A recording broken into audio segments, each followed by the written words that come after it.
Good morning. My name is Jonathan Watts-Hall.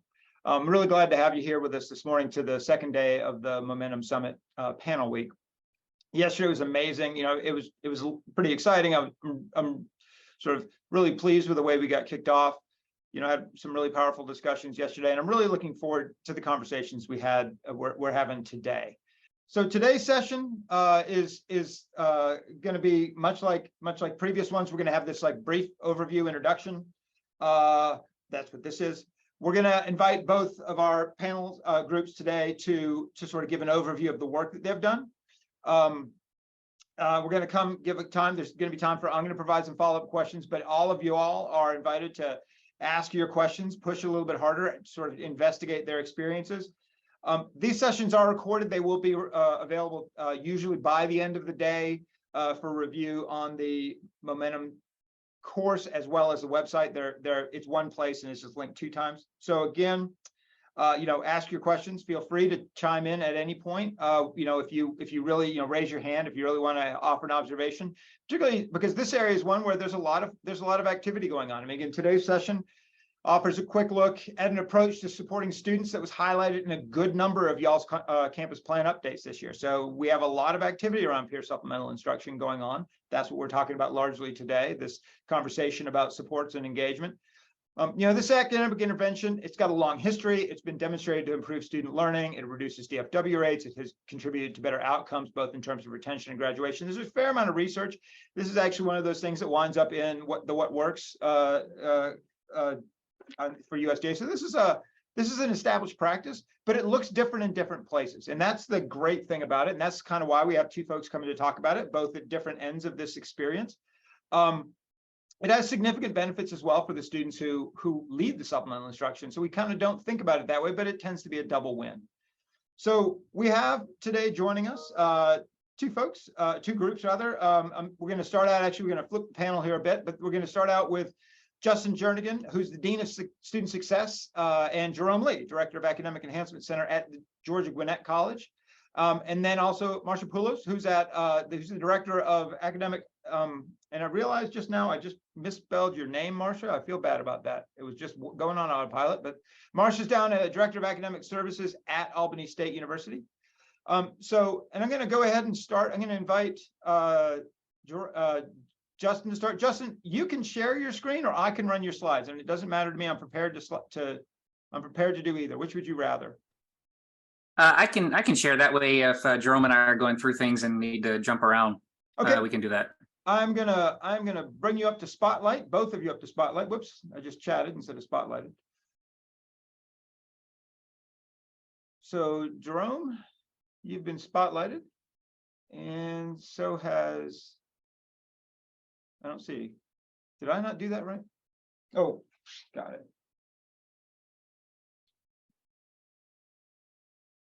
Okay, and I'm going to stop sharing my screen. And so now you should, Justin, be able to share your screen. So it says my screen sharing has been disabled. Of course it has. Maybe if you want to run them. No, you can now share. You can now share. Oh, okay. Yes. All right. So I'll go ahead and share this. There are 3 ways to share slides, it looks like, on Zoom. So let me know if this way is working for everyone. That is perfect. Okay. All right. So I'm Justin Jernigan. As Jonathan said, I'm Dean of Student Success at Georgia Gwinnett College. We're in Lawrenceville, Georgia, Gwinnett County. We are, a 4-year state college, so undergraduate only. We have an access mission, a focus on student success, and supplemental instruction. Peer supplemental instruction is our flavor of SI at GGC. So we're gonna be talking quite a bit about that. I'm very excited to be joined by Dr. Jerome Lee. He is our Director of the Academic Enhancement Center, and so let me maybe let Jerome introduce himself, and then we'll jump into a few points about PSI at GGC. All right, thank you. My name is Jerome Lee. I'm as you all know, I'm the Director of the Academic Enhancement Center at GGC.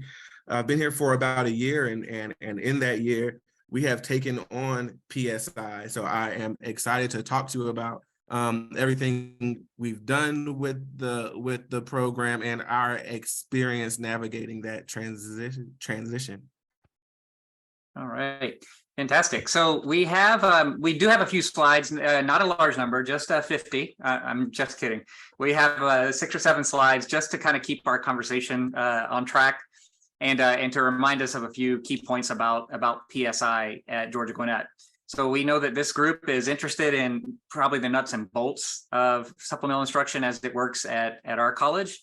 And we're also eager to learn from you all on experiences you may have had with supplemental instruction, ways that we can learn from each other. So please consider this a work in progress and a description of the program as it's unfolding and evolving. Let's see, as far as advancing these slides, I am doing my best to find that button. We're obviously a Teams heavy campus at GGC, so I'm more used to manipulating these slides on Teams, but I do think I think if you want to share them, you're gonna have to go to a slideshow and then just turn on the slideshow and it'll play like that, but it'll probably take over all of your screens, or you can use the slide sorter on the left-hand side. Yeah. There you go. Is this looking any better to people? Can you see the overview here? That's absolutely awesome. All right. It's great when what I see is what you see. That's a good thing. Okay. So as you can see on the overview, PSI at GGC has 2 primary purposes. We're going to dig into both of these in a bit more detail, but the first one is certainly to support student academic success. And we have intentionally focused on high DFW courses at GGC in terms of the sections and the courses that we have built PSI to address. We also have a heavy STEM focus, science, technology, and math at GGC for our PSI program, and that has to do with the evolution of the program that I think we're going to get into in just a moment. But the second objective is to really provide a learning and a growing opportunity for our PSI leaders. And these are at GGC, these are juniors and seniors at the college. And so we'll talk a bit more about how supplemental instruction can enhance the growth and the development of those PSI leaders as well. And there's a good bit of research and I would say an ever-growing amount of research that also talks about those benefits to the SI leaders, not only to the students who are directly served through the supplemental instruction. All right, so a few basics. I'm going to turn this over to Dr. Lee, who's much more, as you'll discover, the hands-on expert on PSI at GGC. I just try to stay out of the way and hopefully supply some oomph to the program as much as I can. So we're going to tag team this, and I'm going to turn this over to Jerome to talk a bit about the design of PSI. Awesome. So at GGC, our PSI model was originally conceived by a group of our STEM faculty. And so that's where that heavy STEM focus comes from. It was funded using grant funds, and then just recently in the fall came under our department. So so we've kind of always been involved with PSI, but this is only our second semester kind of owning and leading the program. So PSI is a modified version of the supplemental instruction model. So as you may or may not know, supplemental instruction calls for one leader per section. So we have a staff of about 18, and we cover chem, physics, math, tech, and biology. So just for an example, if we were going to run a true SI model, our entire staff would probably have to go to that intro to chem class, right? So the PSI model, we have one or two leaders who are dedicated to a course instead of a section. So that means they prepare kind of a wider reaching lesson plans that are designed to kind of help folks navigate what they're going through in their course, even though they may not be sitting in on that specific section. So this just kind of helps us to reach a wider range. It's kind of a more cost effective model as we work to build it out. So as I said, okay, let's go on to the next slide. One of the things that I think is really important as you work to kind of build out the PSI program is to make sure that everybody's clear on what their roles are. So PSI, we have mentors for each discipline, and making sure that the mentors know what their role is, making sure that we know what our role is as the AEC, and then making sure that our PSI staff, they know what their role is too, and that we are constantly communicating and working across functions to have a cohesive PSI team is very important. So we have 8 hours of training for all of our new PSI leaders. We invite the mentors to come and be a part of that. And we also invite our PSI returning leaders to be a part of that process as well, because it helps to enhance their understanding of the model, and also kind of helps to build that team, to have everybody in one room. We also have kind of training and meeting dates during the semester. So making sure everybody's on the same page, that faculty kind of understand what we're doing, that faculty buy-in is important. And then building awareness around campus is also important to running a successful SI program as well. So this is just kind of a snapshot of what our spring semester looks like. So of course we have that training during the first week of classes. Sessions begin on the second week of classes. So directly after training, we ask all of our new PSI leaders to go and sit in on a session. And then that second day for our new hires, that's where they get to kind of practice their skills and do some mock sessions. We give them a really hard time to make sure that they're ready to go out on campus. We do 2 rounds of observations. The first one is peer-to-peer. Then about mid-March, we do faculty and staff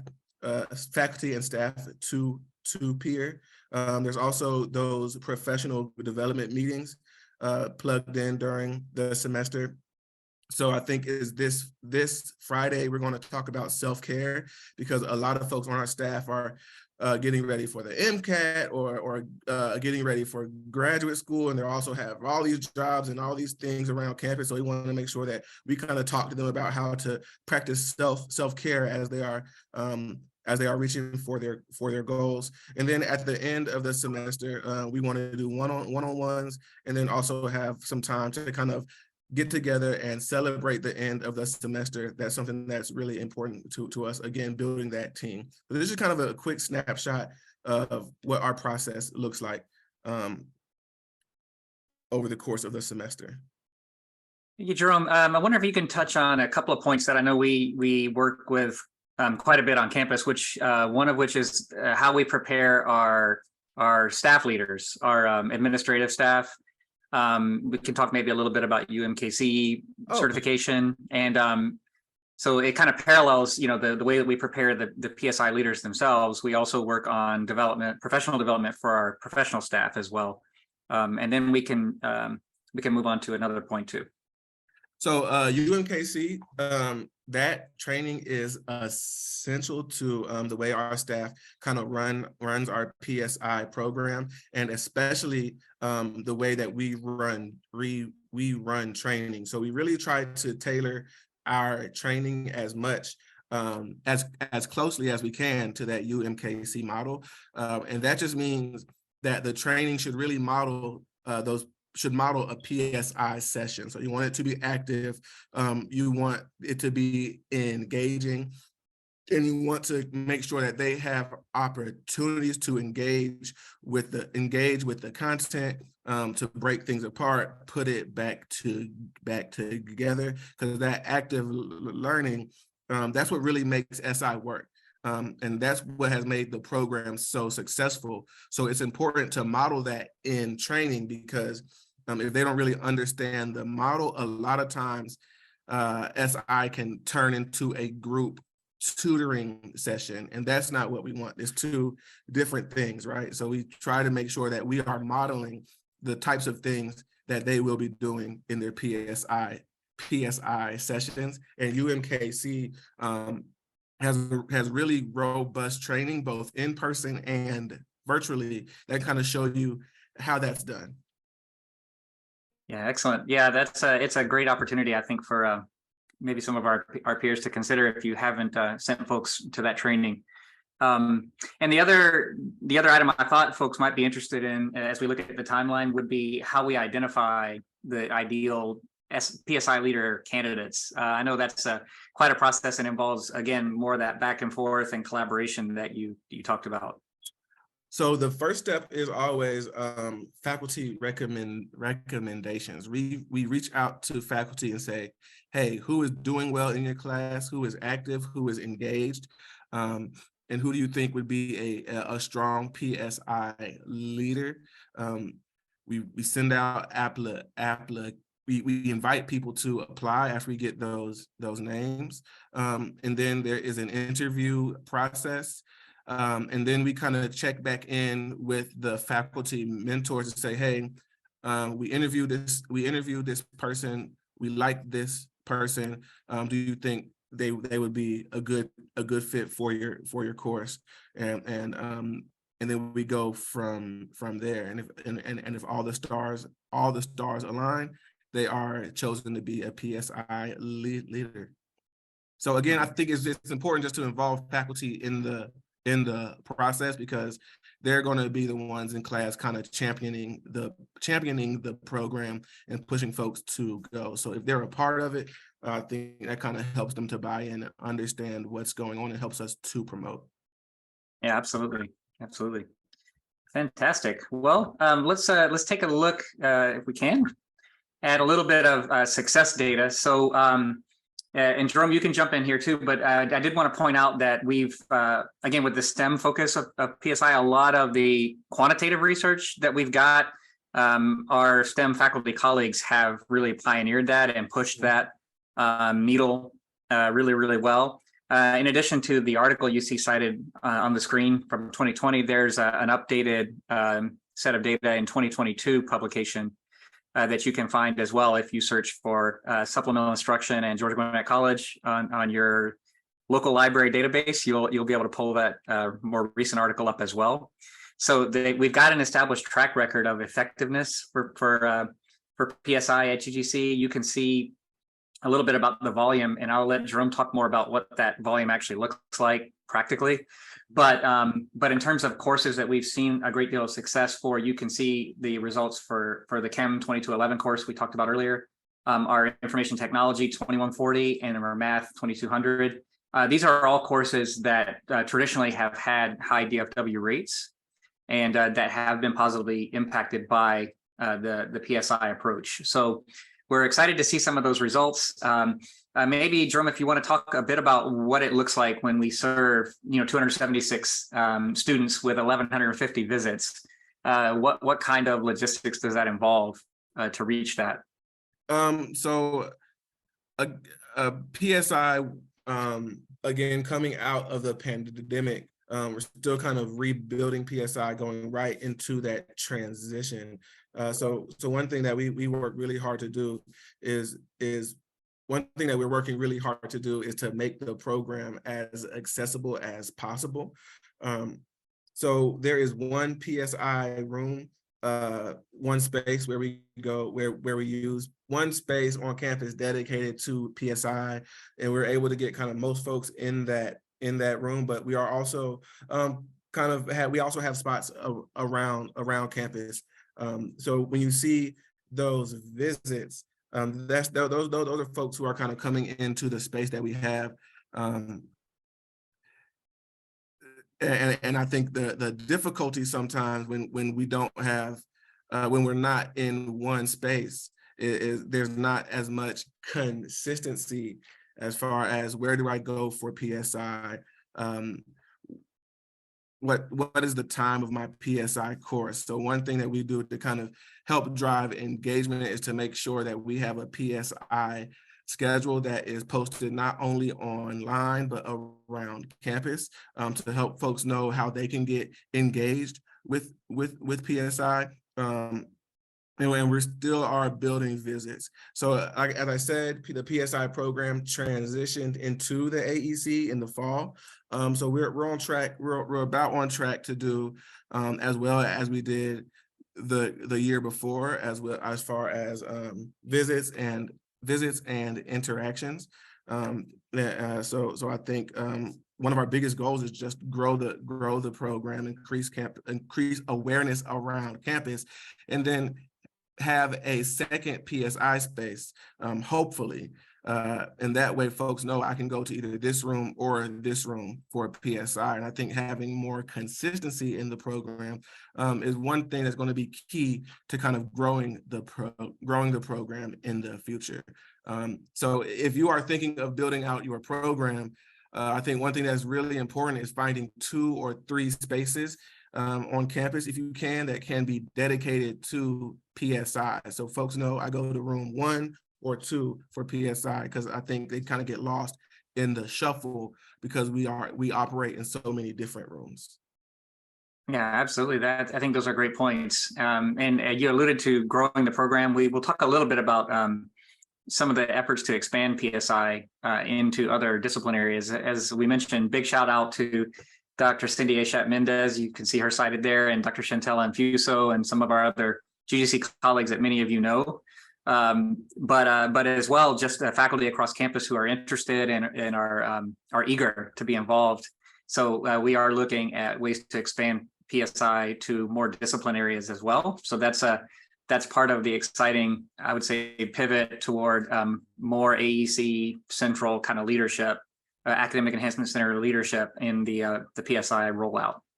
Yeah, so a couple of the areas that we really want to focus on in the future are business and English, because we know writing is a piece that's going to help them across all of their classes throughout their college career. So I think having PSI to support that first year writing course, I think that'll be really, really important going forward. Certainly, yes, and we have made some of those initial forays into writing PSI. So yeah, I think we have a few probably lessons to learn from that, but also just eager to hear what others' experiences have been like. So you can see our contact emails on the screen if you're interested in following up with us individually later on as well. But certainly would welcome that. But in addition, just looking forward to the dialogue today. So we'll probably stop here and not monopolize too much of the floor, because I know we've got some exciting stuff to hear as well. Oh, the question in the chat: 140 plus students represent what percentage of students enrolled in the courses? Do you have that offhand, Jerome? We may need to dig that. Yeah, we need to dig that up. I don't have that. Yeah, I'm sorry. It's still a growing percentage. It's not quite where we'd like it to be yet, but because the results are promising for the students who do attend, we're really eager to expand the program as rapidly as the demand expands. So essentially, if we could double that to 280 students in those courses, we would be happy to do everything we can to shift the resources and hire those PSI leaders. The space is another logistical matter. Like Jerome said, we would also need to identify the additional spaces for those, but that's a commitment that I know that our college is behind, and we feel that support in the AEC. So yeah, great question. We'll continue to dig into our data as well. So yeah, please feel free to think about those questions and share them with us. And if we don't have the answer right on hand, we will certainly go back and look at it. Yeah, here's a really good one. What does a typical session look like? All right. So a typical session looks like, so before every session, the PSI leader creates a lesson plan based on feedback from their faculty mentor. They also sit in on a course, so they kind of know what's going on in that section. So they create a lesson plan based on what they think folks may want to know or kind of where they should be in their course. So they plan activities. It could be Jeopardy. It could be some group work. It could be practicing. It could be practicing problems on the board. And so they really are meticulous about planning. But one of the fun things about PSI is that they have to support folks who are in multiple different sections. So there really is no typical session, because you may plan your session around this topic, but then folks come in with a question that is totally off the wall, right? Not at all what you plan. So we really coach folks to be able to pivot and to be able to structure the conversation so that they aren't up there as much answering questions, but guiding folks through their questions and encouraging conversation so that folks are able to discuss amongst themselves. So a typical, I would say a typical session looks like a PSI leader kind of helping folks to engage with the material and explore things for themselves by doing a lot of group work and structured activities without trying really hard not to give folks answers. So there's one more question in the chat. I'm wondering if we want to maybe, but that actually leads to a follow-up question that I had. So I was wondering if maybe we want to go towards Marcia and then come back to that question. Kathy, if you're going to be around, we can, if you're not, we can jump right to that question. Oh yeah, I see the question about the sections. For Chem 2211, I believe we had either 8 or 9 sections in the fall. That's pretty typical, I would say, for us. And that's probably about, I would estimate about 130 students maybe enrolled in that particular Chem 2211 course. Right. All right. So y'all will be around for the whole thing. So I'm going to shift over to Marcia real quick, and let's take a look at what's going on down at Albany State. And then once we're at the end of that, I have a list of questions. I have a whole bunch of questions, so stay tuned. So Marcia, you want to take it away? Tell us what you got. Yes. Good morning, everyone. So I'll start by saying thank you to Jonathan and of course to Justin and Jerome for a wonderful presentation on PSI for GGC. Following this presentation to you all today, you'll kind of see how I personally have benefited from GGC sharing their model.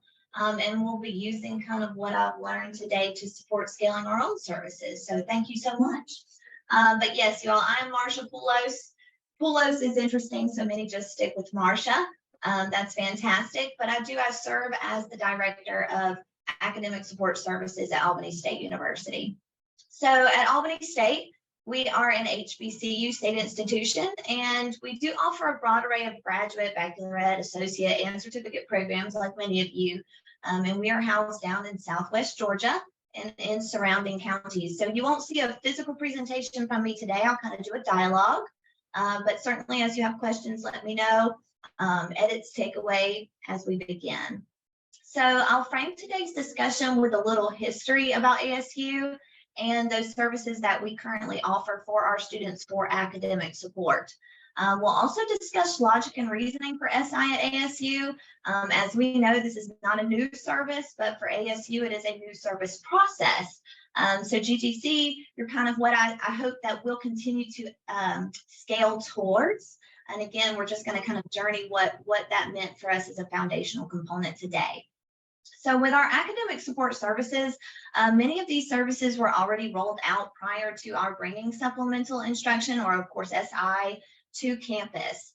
So we'll discuss what that means for those services, as well as how those programmatic changes took place and are even currently in the works to ensure we provide services needed, as well as, I will say, desired at ASU. So it's going to be a different take on SI. We'll travel basically into the why and how ASU brought supplemental instruction to campus, because that's a big one. If you've got services that are already, scaled, they're successful, why do we want to add another? So we'll definitely do that, go through why we brought SI to campus and where we are today. Of course, in the journey, I will share what we've looked for in SI, so how we started, where we started, but I'll also share what in reality took place following implementation and how we responded to, I would say, more relevant and current needs of our students as we continue to go forward. So for ASU, this is a success with trips along the way, sharing opportunity. But what you'll see here is that persistence continues in our successes. With that, we'll kind of more locally look into, I guess, how that journey is creating the right fit for Albany State, and also to support our strategic goals. So we align to our goal 1, student access and success, as a department. So what does that alignment mean when you think about kind of how GGC had similarly said, they brought in grant monies, you have a strategic plan, you have historical services, and again, what does it mean getting that right fit for ASU implementing something like SI? So I hope that you all will be able to kind of benefit from that conversation. To briefly share with you our current services in academic support, we do host a number of services to support our students academically. Some of our main services include our math and writing learning centers, our peer and embedded and lead tutoring. So there's 3 categories there. And we also offer something called Study Table. And then we have our online options. So we have an ASU homegrown, what we call Todd. Has anybody connected with Todd today? That's our tutoring on demand. And then our 24/7 on demand service, you all will use tutor.com. So with our math and writing centers, students are able to visit these centers for tutoring, as you all are probably very similar with, but they also come to these location spaces for supplemental instruction, homework and study space, and of course more, right? We have these open areas that students can come and just have a present body who is, whether it's a subject matter expertise or someone who's passionate in student success strategies, in these spaces, kind of coordinating these different services that we offer. With our peer tutoring, students receive just that. It's just tutoring opportunities, right, with their academically qualified peers. Embedded tutoring, though, is where it got interesting. So this is very similar to our peer tutoring model, except that students are paired to attend a class lecture. So you can see it's kind of starting to sound like it might be SI related. When they attend those class lectures, usually those are faculty specific. But at times they might be content specific.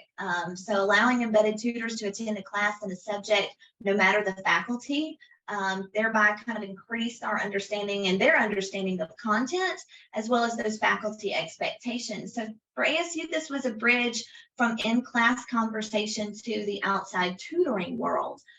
There's a difference there, though, as you start to think about tutoring versus what, again, SI is meant to bring. To also add, though, to explain, because again, we have our peer and our vetted, why we have lead tutoring. So lead tutoring service is something that ASU provides to allow for our students to receive tutoring from a professional, real world application standpoint. And then with Study Table, our last service, it's basically students may receive faculty-led tutoring support external to the classroom. So you can hear then that with a wealth of service opportunities available, again, what made ASU say SI is right for us? You'll see that our embedded tutoring service, again, is very similar, but to put it simply, again, it's just not supplemental instruction. So again, embedded tutors, they did attend class lectures, and they do support academic learning outside of that classroom space, but they do so from a tutor role rather than that peer facilitator. So Jerome did a wonderful job earlier, kind of answering that question of what does an SI session look like. These are facilitators. They're individuals who are not necessarily, really should not be giving that answer, right? They're facilitating a growth of conversation amongst peers in an environment so that they can take that learning process into their ownership, their accountability mindset, so they can begin to see strategies within their personal selves to develop that end result, rather than from a role with a tutor. There's going to be a very a more structured application in providing an end result or response for students. So that's really where embedded tutoring was different. Thus, to scale our services, we definitely felt some opportunity to support bringing SI to campus because really that self-efficacy was a big deal for Albany State. We wanted students to start engaging in their learning process. So mid-2021, ASU did receive a grant. We partnered with 2 institutions on this grant, Alcorn State University, which is also an HBCU down in Mississippi, and then Montclair State in New Jersey. One objective of that grant, again, was to develop supplemental instruction programs on campus. And in doing so, developing a playbook of what our experiences were. So Montclair State provided that guidance of that end result of what a successful SI program looked like, while Alcorn and us here at Albany State University kind of traveled this new journey together with that guidance of Montclair using that grant. So additionally, as many of you may be aware, around this time, ASU was rolling out its University College, or UC as well. So this was a project we shared during the discussion panel during last year's summit relating to change management. So SI in this case then very much complemented the UC project and its mission of providing kind of that integrative system of support for our first year students. So basically, we wanted that holistic framing of academic support services being that marker of advancement achievement. But it wasn't just for students. We wanted that for ASU as a whole. For fall 2021, that's really, I think, starting out SI. So for you all budding in this as a service, that was really where our largest investment was made. It was making that decision to bring SI to campus. And then that was where we spent most of our time with the planning and the preparation time to integrate SI. I was very much honored to receive training with the UMKC in their SI Supervisor Certification Program. So anyone who is journeying this, I really would highly encourage you to seek out that certification program. The cost was not much. It was a reasonable fee. And then we instituted the train the trainer model so that we could then train our staff back here on campus following that certification program. But really good about kind of structuring what an SI session is. And again, why SI is different from tutoring. So in this, we moved away from that planning and preparation and then into development. So step 1 here for us was actually actualizing, I think, in a tangible way, SI and how we would employ what we termed SI leaders. So again, similar to GDC, that language is kind of used across the board. They have PSIs, we had SI leaders. This began with writing a job description and creating that core definition for our SI across campus, because we know that that was going to be needed to inform and promote as we kind of move forward. Again, you're coming into an institution that has historical services. How do we say, you all, we're adding another service? Trust me, this is why.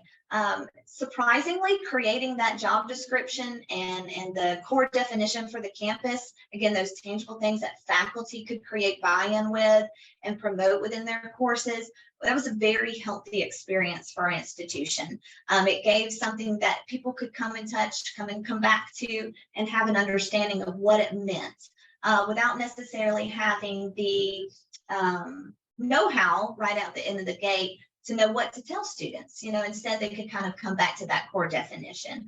So that was really important for us, again, using it to inform and promote those services. Of course, we then sat and reviewed the guidance from UMKC and aligned our institutional strategic plan, right, and our grant.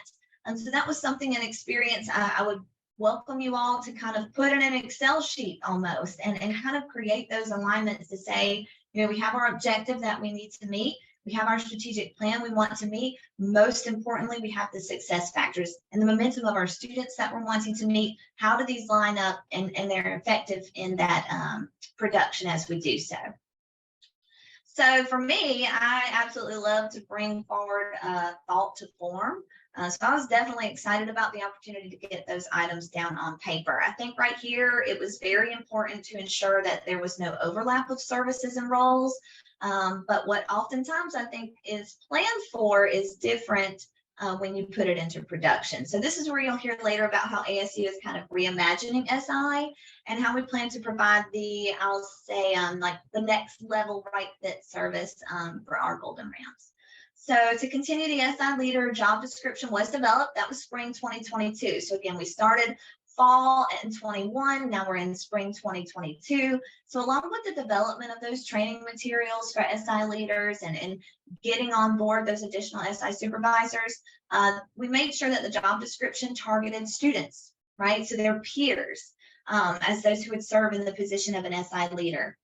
Just to give you a history of what that kind of looked like, these students were those who had a cumulative GPA of a 3.0 or higher, and we required only that they held a minimum final grade of a B+ in their SI course selection. Again, because they're not that tutor role, they are that facilitator. So they just need to be well enough able to be able to understand that course content. And similar to what Jerome had said, work with faculty to develop that lesson plan. What is that SI curriculum going to look like? So there's that support between SI leader and faculty. But to summarize the position, it was part-time, of course, again, student employment, and it provided that course-specific supplemental instruction for students. It assisted them not only just in academic achievement and academic support strategies that were learned, but really just focusing on those facilitators serving as, UMKC kind of says, that near peer, so that neutral course leader that they attend that class lecture, they go to events if able, and then they're faculty guided so that when they facilitate those course SI sessions, not only are they able to provide support, but they can give takeaways on effective learning strategies that, again, might be not only content specific, but faculty related as well. So for ASU, with its integration of UC and our SI activity, we served basically to provide like an MOU with faculty that was highly encouraged or voluntary. So with SI, you really don't want to say mandatory, right? That kind of defeats that self-thought process on part of the students themselves. It really is supposed to be a voluntary service, but we knew we kind of needed to drive that engagement. So again, we highly encouraged those integrated academic support services, again, internal and external to the classroom, and SI being one. SI offered our students a form of what many, again, first considered, however, tutoring. But again, we just really made sure to focus on that flair of group study. That was some language we used, and then collaboration. So the framework of collaborative study, the definition that we went with UMKC's, teaching students how to learn while learning what to learn, right? So there was that core model of SI. And those SI sessions at ASU, they were driven by the students' needs. Again, they were facilitated by our hired and trained SI leaders. But those SI leaders with that B+ and that cumulative GPA, we knew that we could provide some trust building relationship opportunities between the SI leaders and our students, and showing that they have previously excelled in their assigned courses. So that was a big factor that we had to work with our student population, is establishing that trust relationship that really historically had already been established with our peer tutors. For expectations, again, it was that they attend class, so that trust relationship was built there as well. For a snapshot of our semester, for us too, SI training does begin in that first week of classes. We onboard our SI leaders with our peer tutors because we know that they are similar in effect. We want them to have a built relationship with one another. So we do onboard them in that first week. And then SI sessions usually begin the second week following the start of classes. But again, y'all, we're new to this. Regardless, however, we did require bi-weekly for some and monthly meetings for others, because we wanted to ensure that our SI leaders really remained abreast of their professional development needs, our staff as well. So topics of conversation, they really were like those moment in time opportunities. So they are planned. We have items of discussion like leadership, emotional intelligence, mentorship. We've got some non-cognitive survey assessments for our students. So we talk about kind of what that language is, because we know that in building a trust relationship, an SI leader might be someone who a student expresses things within and outside of the classroom beyond sometimes what SI leadership involves. So we want to make sure that they're professionally developed really to respond holistically to the student. But with all of that said, we had our first phase rollout, you all, in fall 2022. So about a year. And then we plan to pair each of our learning communities through University College with an SI leader. So this is kind of where, and I'm kind of closing out a little bit. I know it's a lot, but this is where it got interesting, I think, for ASU. So we see our fall 2020 rollout, and we saw it really as a phase one. So it was a testing opportunity, everyone. It was basically, as our provost termed it, our prototype.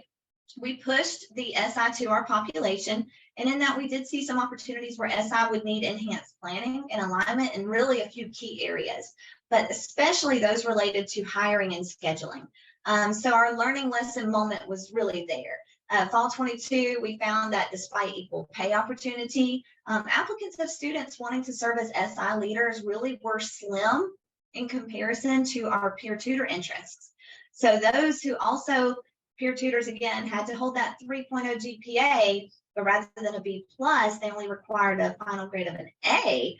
They were actually more interested in that position than that SI leader. So perhaps this challenge presented was a result of SI being so new to the campus. New things are interesting. Sometimes our student population wants to see, what does this mean for me before I go and jump in? So perhaps, again, that challenge was just a result of it being so new to the campus. And again, our peer tutoring, on the other hand, it was historic. It well known around campus as a quality service. I will add here anecdotally that we received greater interest shared more recently since our new batch of freshmen have heard about our offerings and what positions will soon be made available to them. So I think that expressing interest and bringing them in right when they're coming in out of high school, they've got those quality transcripts, and I've got students at the door through email, on the phone, saying, you know, well, wait, I want to be able to serve as an SI leader. And really that's where I have to come and say, well, you need to wait for just a moment, because our student employment positions, they are second year and above. So I'm excited about that. I think that our applicant pool will gain some traction there as a result. But we'll have to wait kind of for that data to see where it goes. So yes, it's hopes that it'll gain that traction as those students matriculate and just have that greater awareness of SI throughout the campus. But two, what was interesting, something that we came into was that we were able to find quality individuals who were able to hold the peer position, but where we were able to accommodate their schedules to the assigned courses, I think was again another challenge. So we ran into interest for these peer positions, but the go-to was for peer tutor student employment. If they wanted that SI leadership, it was really just coming down to scheduling and getting them into the classroom so that they can have that faculty connection, that lesson plan building opportunity. Regardless, spring 2022, it did begin alignment planning again for our LCs in our university college. And the first LC that we had breakout with our SI opportunity was our pre-nursing learning community. So they did fantastic. They offered in fall 22 an extension of their services, and they even broke out their learning community into two offerings. So they had the ASN and the BSN track. So here's where we begin to see that SI was turning into something new for ASU. We were able to pair SI leaders for those courses. We were also able to pair SI leaders that incorporated our Math 1001 quantitative reasoning and English 1101 English comp course. But the challenge presented itself really for us to be able to fully support all of our LCs. And these were some targeting those high impact courses in education, criminal justice, STEM, social science, and business. So again, interest with the specific SI leader position was strained in those quality applicants, bringing us to incorporate basically in spring and even in fall, the alignment of some of our historical services to really meet the demands of UC. So we realized immediately at the close of fall 2022, we needed a needs assessment of services that identified SI as a component of that service, but a reimagining opportunity. I think that brought ASU to learn about looking more into facilitated SI leadership being positioned, and I know this is interesting, but paired with teachers, retirees, and professionals. So rather than limiting to just student support, our student population has, with tremendous response, historically engaged with our study table service. That's something I spoke of earlier. This service is a faculty-led tutoring opportunity for students, and it does allow for students to receive instructional support from faculty outside of the classroom and even connect with faculty in their fields where students haven't had yet the opportunity to share classroom space with. So in effect, to use this model as a frame for a scaled version of SI for ASU, we really are now looking into pairing those mentioned teachers, retirees, professionals out there in the world with our peers. So still providing that peer-to-peer facilitated study, but where and when need be, and sometimes potentially even moving beyond strictly peer and expanding to include kind of that greater access to professionals. As again, our Golden Rams have expressed respect for them, and they presently tend to engage, I think, higher in numbers with those professionals. So again, they provide that real world application to the material taught in the classroom.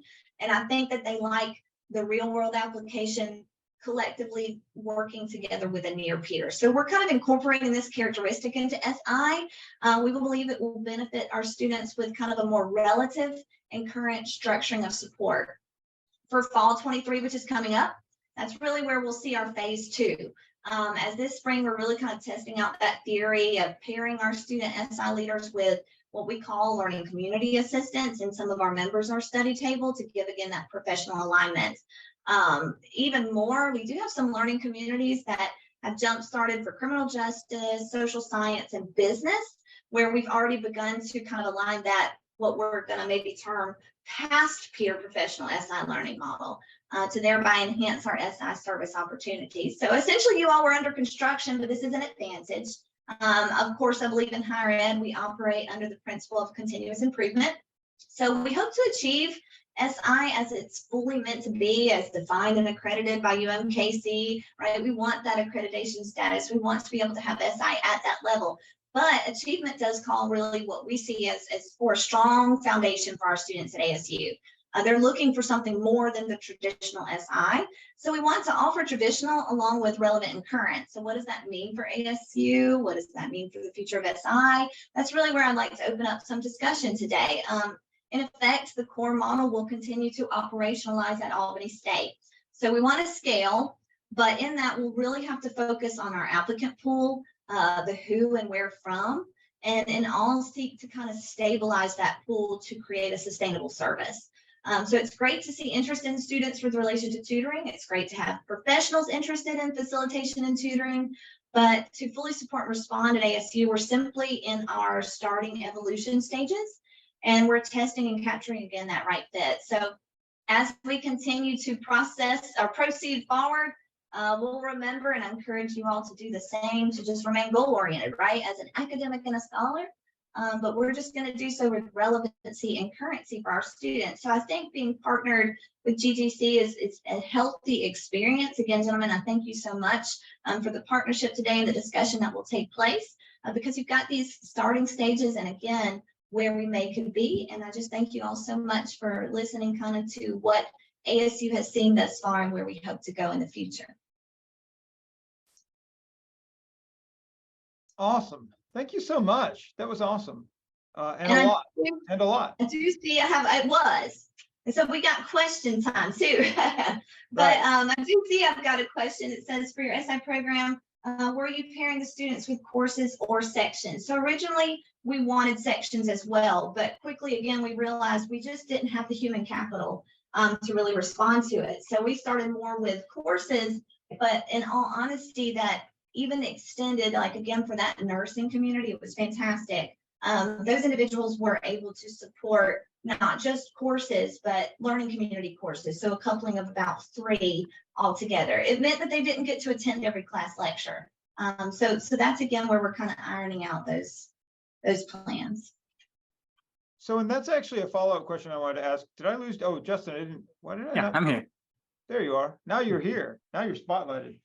So that was a question I wanted to ask both of you, because that's actually really interesting to me, and it's something I wanted to follow up with. Like, so you've got, it's done at the course level, and that's an efficiency, and that actually allows you to scale while still, building up the human, as she says, the human capital, the folks who do this.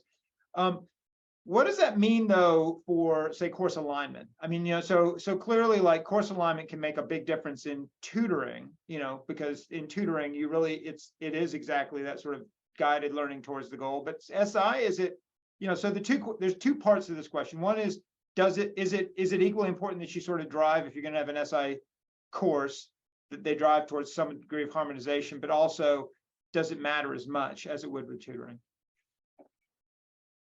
I will say for GGC, and Jerome can certainly jump in, but I would say that it's all about that communication both within the discipline and then from the discipline back and forth with the AEC.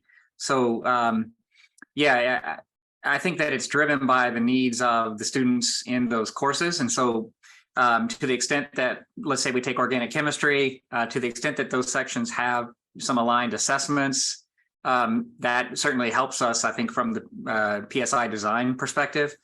But even in perhaps in some disciplines where there may be a little bit less section to section alignment, I think that's where the dialogue becomes even more important, where we're talking about, what are the common learning expectations. There are learning outcomes that would be common to a course, even if section to section delivery might vary from instructor to instructor. So that for me is the answer, is more communication, more understanding of how it actually plays out within the discipline.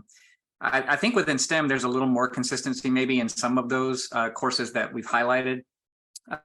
Jerome, if you have other ideas to add to that, but that's for me, the short answer is communication within the discipline. We also we talk about that when we train our PSI leaders, that not every course, not every section rather is going to be covering the same content on the same week. So we try to focus on, so what are the skills that are really important to passing this class? So let's talk about balancing equations if we're in chemistry, and kind of plan around that. And of course, you have to have the flexibility to know that folks may ask questions outside of that. And so we talk about how to handle that. So maybe it's half the class works on this one topic, and the other class you kind of work on whatever questions are going on in your section. So I think focusing on skills and knowing what's important to pass that class and what everybody in that class is going to need, and also being flexible, and know that your session is not always going to align with what you planned out, is one thing that we really focus on when we do training. Jerome, you brought up a great point. Flexibility is really key. And I almost sometimes wonder to myself, is our applicant pool more interested in our historical peer tutor position because there is more structure? Again, I think that's where we'll have that organizational change here on campus, is kind of creating confidence in those SI leaders. So you bring a good opportunity really to have us here at ASU kind of incorporate even that confidence building opportunity as a session. So I appreciate you bringing that to the table, but flexibility is key. One thing that we will have faculty do, because again, they have kind of that, they're under University College U also, they have an MOU that says, I want to invest in these services. Having that faculty buy-in, especially with our math, they'll share with us if we have a student who cannot attend that particular class lecture, maybe for that day or that week, they'll kind of prepare some materials as a summary to us so that we can kind of prepare, but flexibility again is very important.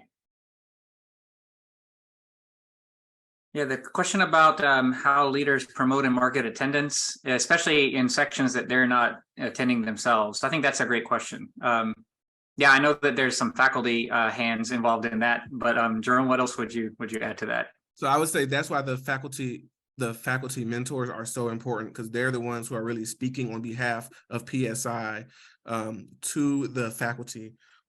Sometimes in the smaller courses like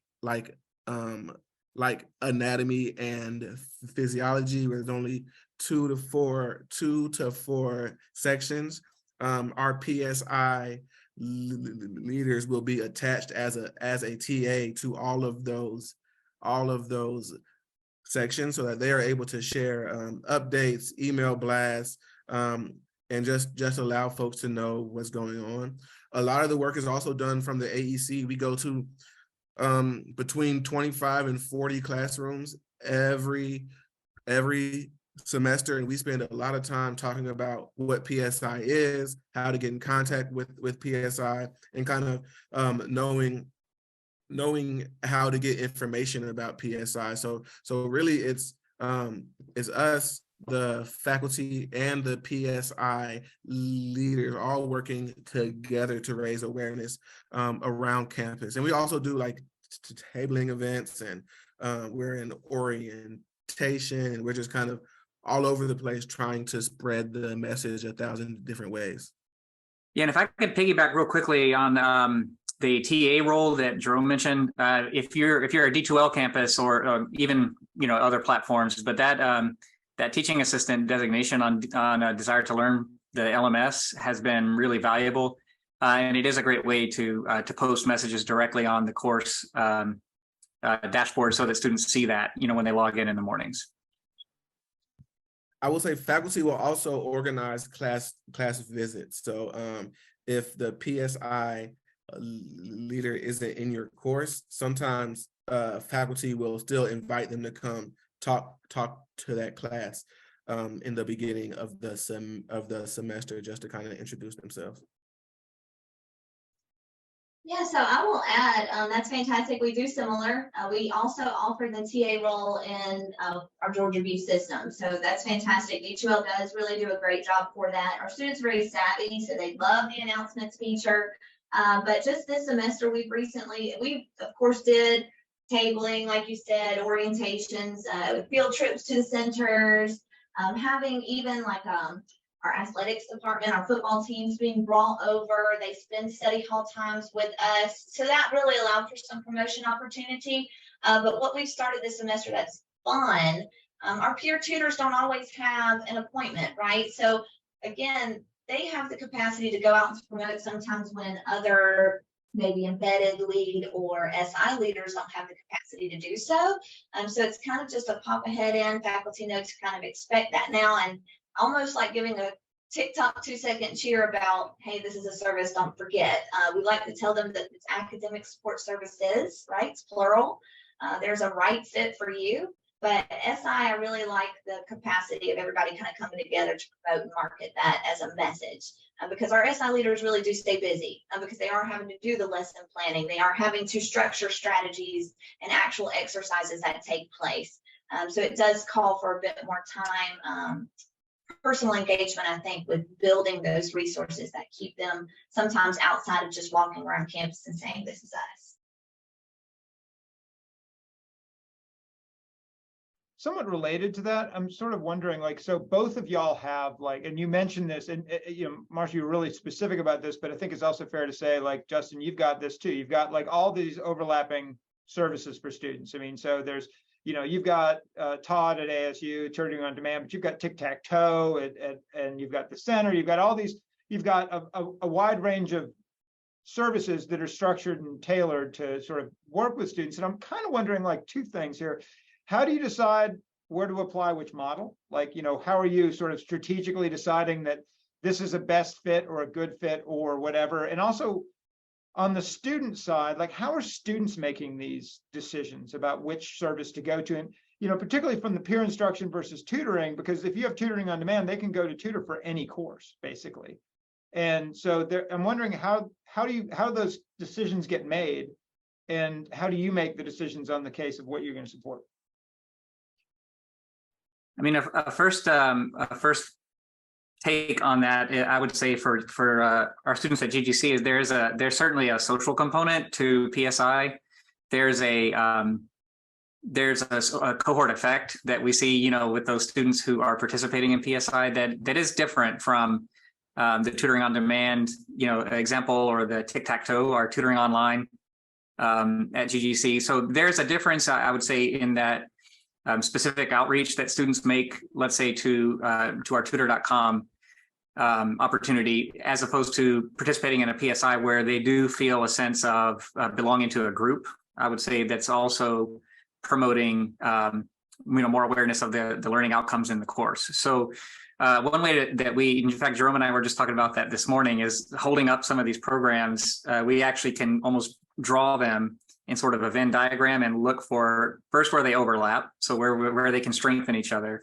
So where can we reinforce PSI through tutoring and vice versa, but also where are there the gaps? Where are there are sections that might be getting missed. Where are there courses that we mentioned English, writing as an example earlier, a place where there is some curiosity and demand for PSI that's emerging at GGC. So I would say the question itself actually does direct us, I would say, toward the answer, which is to be strategic about it and to actually map it out and look at where each of these programs is having an effect, not just where we intend it to, but when we actually look at usage, how many people are coming in for tutoring for Chem 2211, and then how does that compare with what we're offering in SI? So that's my short answer. Jerome, what do you think? I think the overlap has actually kind of helped us. We have a lot of PSI leaders who also work as tutors in the AEC. And again, one thing that we cover in training is when to refer somebody to the AEC for tutoring, right? So one thing that we see a lot of times in our PSI sessions is that one or two people will just dominate with questions, and you can tell that they may not be exactly where the group is, and that's a good chance to say, hey, how about you meet with me one-on-one in the AEC on Wednesday? That way I can give you an hour of my time and we could talk about these questions that you're having. And I think that kind of really helps us to kind of know, that kind of helps us to give extra support to those who may not get what they need through PSI. And then also having the PSI leader work in the AEC doing one-on-one, that gives them a familiar face, somebody they already know, so they don't have to go and meet somebody new. They know that Jimmy's going to be in the AEC. I can talk to him. He already kind of knows what questions I have.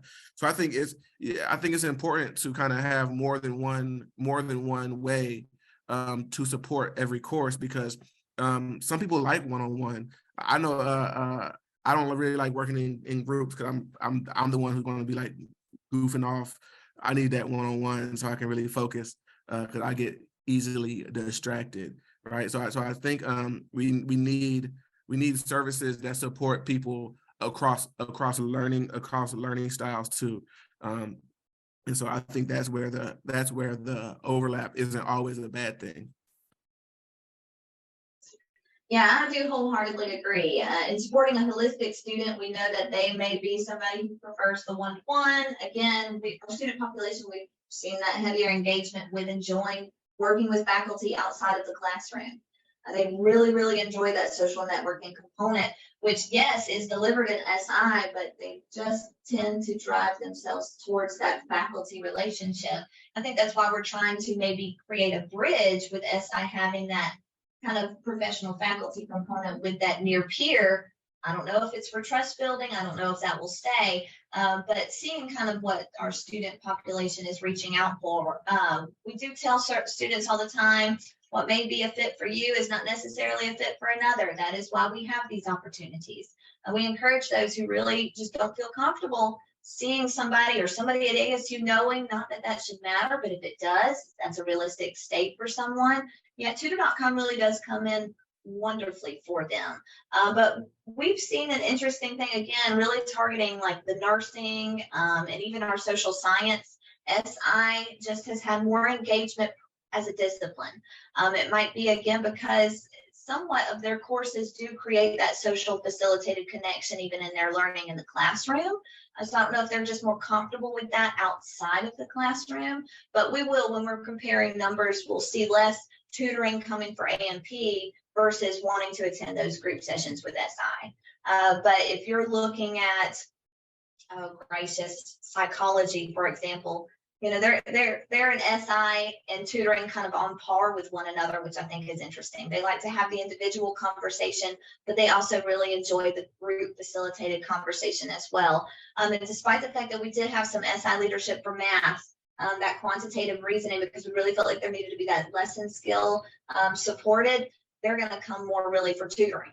They don't want to have those outside conversations. And math is an interesting one, I think, to have SI with. regardless, but I do think that there's some discipline specific awareness there when you're coming to why SI versus another.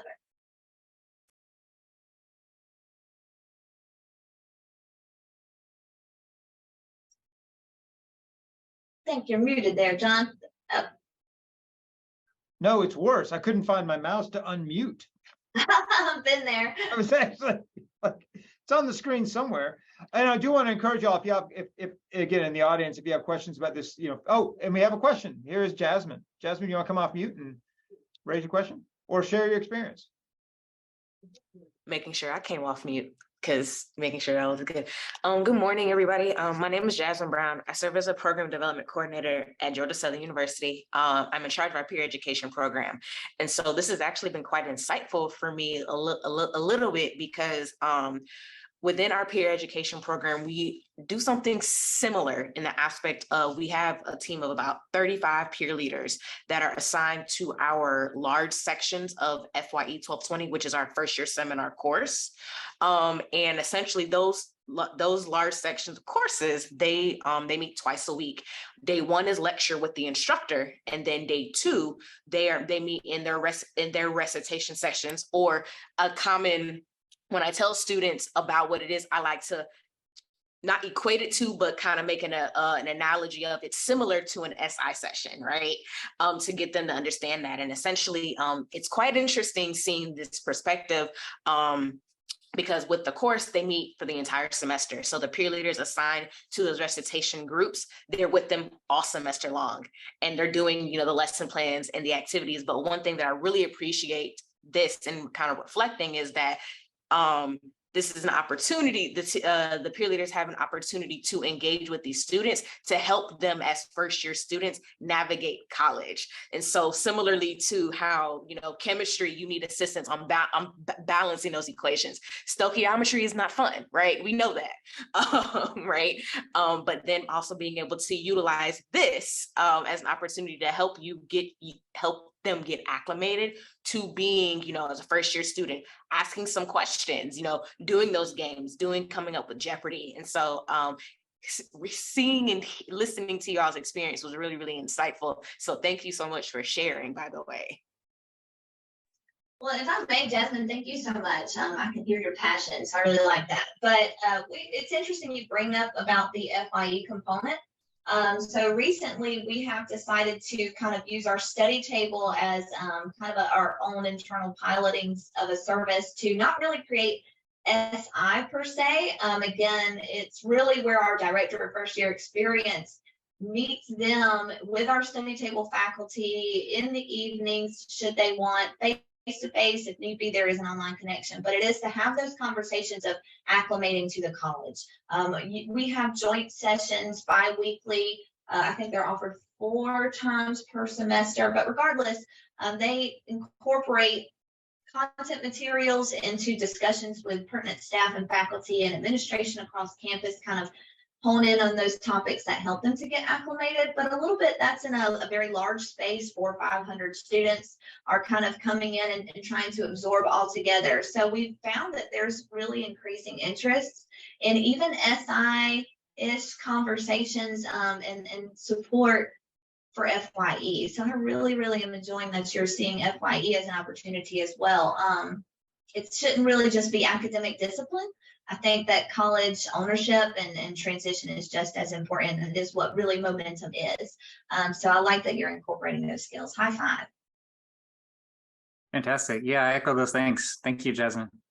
Yeah, we also view the first year seminar, GGC 1000 is our version of that. And many times in our learning communities, our first year learning communities, it's kind of a hinge course, especially for learning support, learning communities and some others.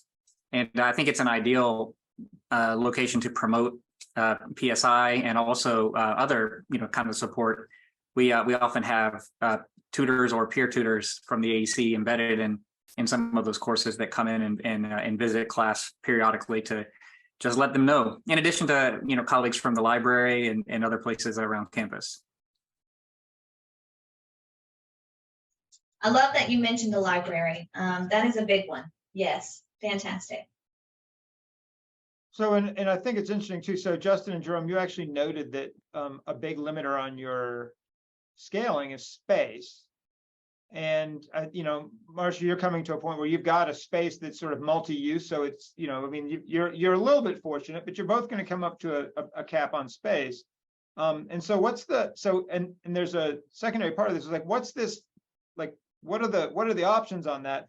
And this is leading to a question I was actually thinking about, like, what does this look like in a virtual space? I mean, and in that sense, because again, that's the virtual space isn't unlimited, but it's there, but it also may not be well aligned. It's a totally different training thing. So I'm wondering if you've thought about that, but also like those sort of keeping those two things on there as the physical space, but also the virtual space and where those opportunities lie.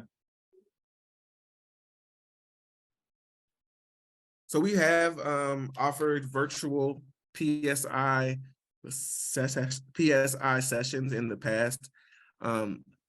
My personal belief is that because PSI depends so much on that peer-to-peer engagement, you need to be very intentional about how you are designing that virtual space, right? Because you can't do that haphazardly.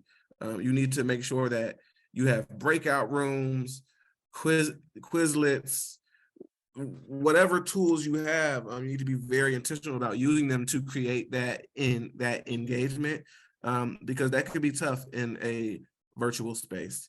The options for physical space, we're still kind of working those out, because there's all types of space needs. Even within the AEC, there are other things we could use space for.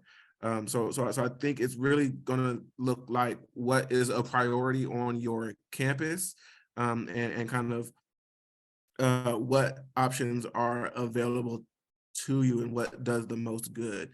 In a perfect world, I would love to have a STEM center, like a STEM hub of the AEC, because our STEM, the space that we use for drop-in appointments for chemistry, physics, and math, that place gets filled up really fast too. So I would love to have a wide open space so folks can drop in and make tutoring appointments, and then have 2 or 3 smaller classrooms within that space where we could have SI appointments all within that kind of STEM hub. But I don't know if a place like that exists on campus. Like, if I could build it, that's what it would look like. Yeah, and I'll just piggyback on that. And I think both Marcia and Jerome, you talked about, being flexible, being creative. And I think space is another area where you can do some kind of creative things from time to time. So we've talked about, possibilities of using some of the student center space, because that sort of plays into the peer-to-peer. A lot of students are used to meeting in the student center for registered student organization activities already in student life. So for me, that's another way we can handshake with our partners in student affairs to really promote PSI around campus. So yes, using space creatively and making sure that the needs are out there and communicated well. I think that's a big piece of it. So we can be strategic again. And let's say we know classrooms are going to be booked in this room from time A to time B, 3 days a week, 4 days a week, whatever it is, and then we can begin to look for availabilities around campus. So you become good friends with the registrar, good friends with the folks in the student center and around campus. And I would say I'm also a big fan of putting academic support services where folks are already kind of gathering around campus. So housing is also one of the options that we are kind of weighing to see where we kind of get in there and make the most impact.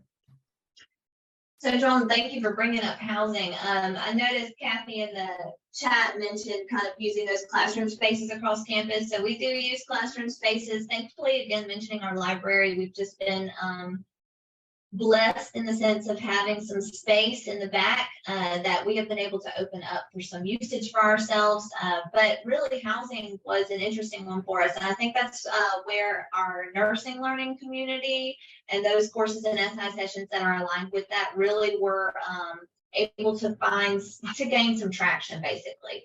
I think our biggest hurdle was, of course, defining who has access, how do they have access, when do they have access? You're dealing with peers coming into a housing environment, of course, that might not necessarily be coded for them. And when we're really focusing, and you see on first year students, those are our freshman residence halls. But it's been really wonderful creating a relationship with IT. We have kind of a plan of when swipes allow access, when they don't allow access, and that kind of goes off onto a rotational flow. Of course, our housing director is tremendous. Very engaged with the student population, and he is on board with saying, how can my space be yours? And that's allowed us even to kind of go through walkthroughs, and as they kind of reinvent their spaces, they're more focusing on learning opportunities in those areas. Of course, making them transformational, but they can be strictly social if need be. But should we want to be able to, I guess, take over this space for some learning opportunities, that's kind of being built so that we may do so. So student affairs has been, again, tremendous in our successes to be able to kind of actualize some of that space. The virtual environment is difficult. Of course, most want to leave their camera off, and then you do have those 1, 2, or 10, not 10, really about 5 that really, really want to engage a lot, and then you've got the rest who really kind of want to be quiet. So it's really up to our facilitators. We kind of go through some training to encourage them how to get folks engaged, turn on cameras when necessary, and have that conversation in audio. Students, I think, know coming into the session that they're going to be called on, even just to give a hello, pulse check, how are you doing? But it does tend to take away from the SI session. So virtual's there. We want to make sure there's accessibility for all, and we don't want to limit anyone having access to, but we just don't promote it as much as we would that face-to-face. Luckily, we have a student population. We like to be in person anyway. So we haven't had too much of a challenge with that.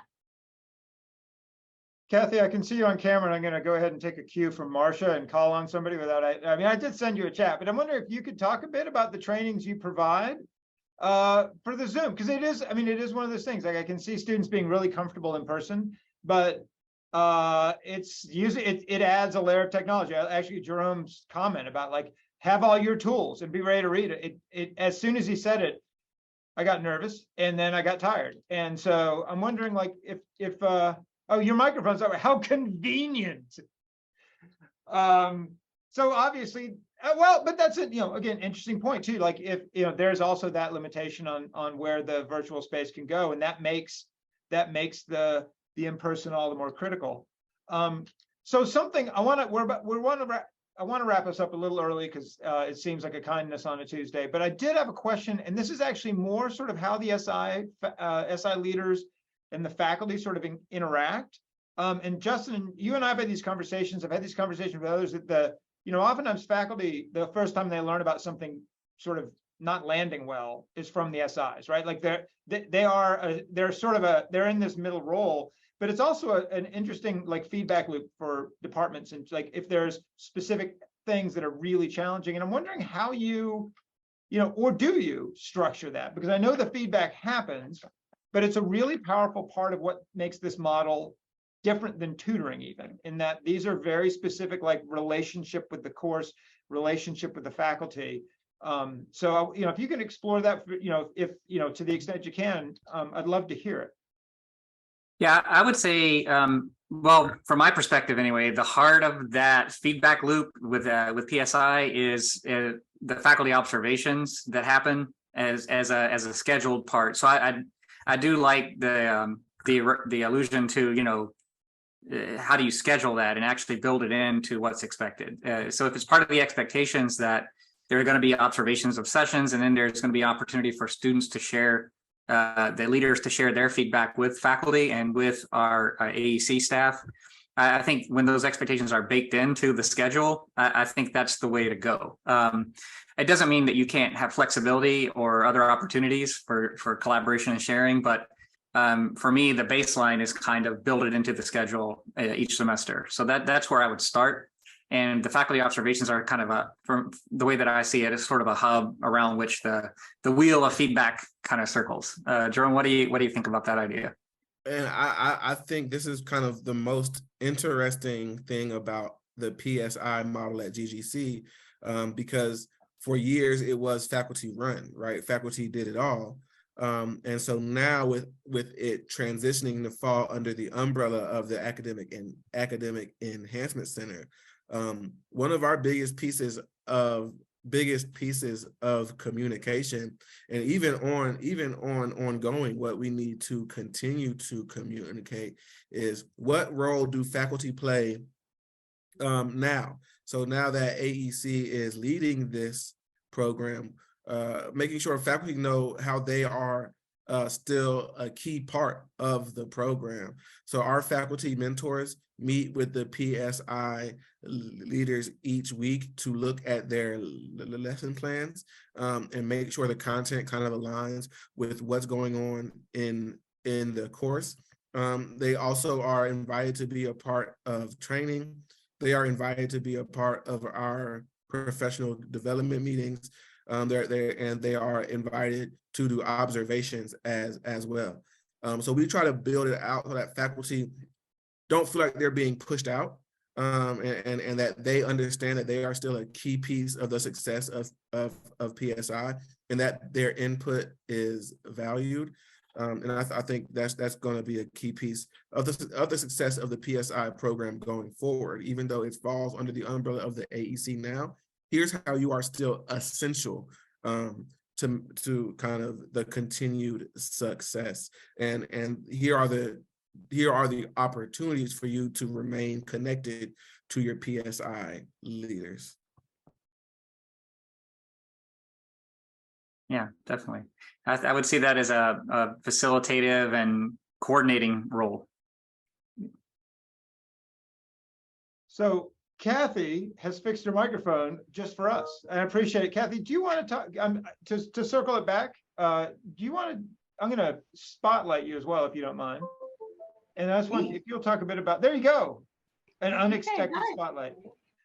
Can you hear me? We can hear you. Okay. Kathy, I should notice, from Kennesaw State. So Yes, thank you. So our SI program has grown tremendously in the past few years. We're up to about 120 SI leaders right now per semester.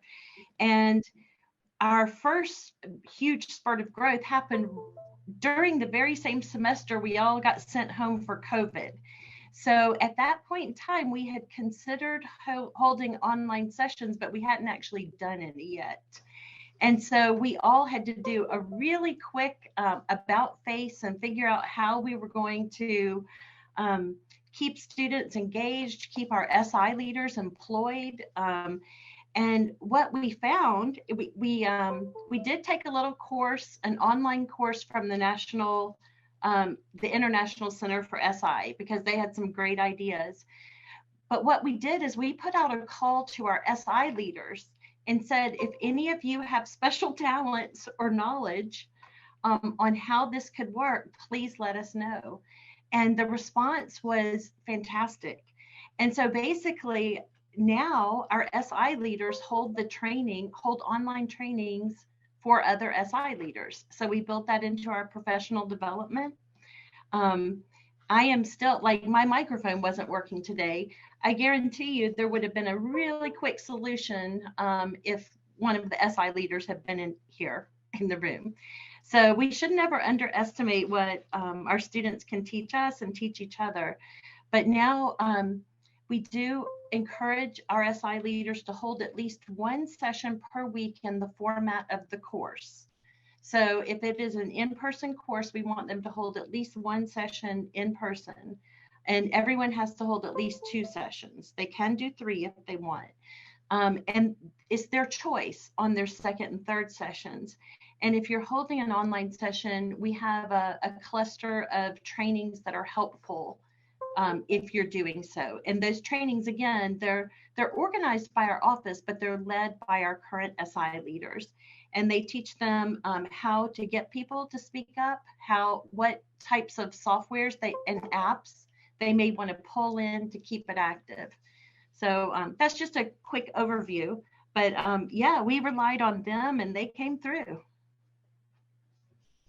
well, that's fantastic. And thank you for stepping up and sharing. I appreciate it so much. So curious, were the trainings online or the trainings in person? The trainings for online? We have We do both, but Uh-huh. the trainings for holding online sessions are held online. Yep. Yeah. So they And- get and- to experience, and the first one is a very basic fundamentals, like, okay, here's how you create breakout rooms and why you will want to do that. Now each of you is going to do it. So it's like a playground area.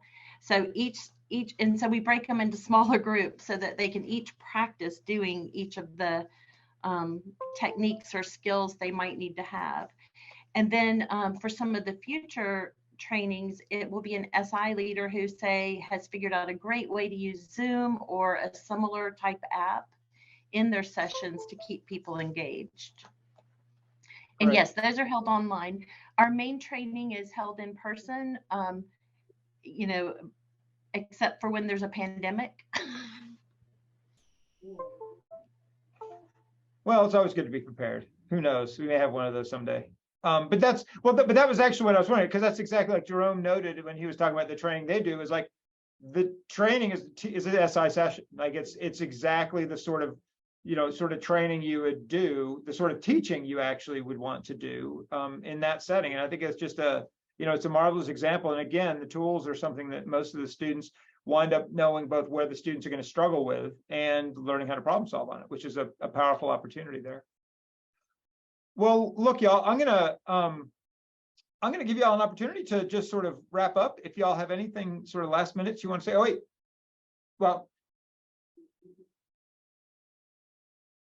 so Jean, Georgia College, 23 leaders right now. Will be 331. Good luck. Yeah, I just was going to share that we start really, really early because we want to get them hired, not only for the long HR policy protocol, but also so that they can start shadowing people, that we can get them hired, that we have this SI extravaganza where all of our current leaders host this big event for the new leaders and the returners. And the earlier we start, the less nervous they are. And it makes it so much easier in the end. It costs a little bit at the front end, but I'm going to train them for 15, 20 hours anyway. I might as well start early. I would like to add that I probably owe Jean some consultation money because she has helped me so much over the phone and by email. Well, yeah, I just want to. Yeah, I was going to say we won't be strangers. We'll definitely be in touch, Jean and Kathy, and of course Marcia, and looking forward to continuing this as the first step in the dialogue. Well, I got to know Cindy really well a few years ago, and it was always a joy to work with colleagues who are trying to provide really great services for students in any way, shape, or form we can. I love it. Thank you for that. Mm-hmm.